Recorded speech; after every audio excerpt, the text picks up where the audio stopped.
Friends, ఈరోజు నేను ఒక స్టోరీ చెప్పబోతున్నా. సరేనా? ఒక ఊళ్ళో ఒక పాప ఒక మమ్మీ ఉంది. వాళ్ళ మమ్మీ రోజు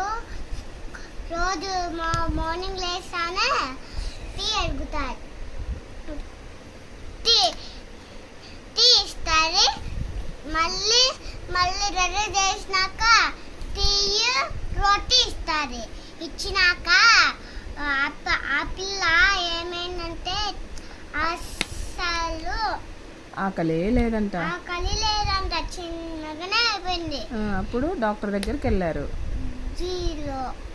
డాక్టర్ దగ్గరికి వెళ్తే ఏం చెప్పాడు డాక్టర్ ఏం చెప్పారంటే up to 10 years no tea and no chai and no coffee. So మీరు కూడా ఫ్రెండ్స్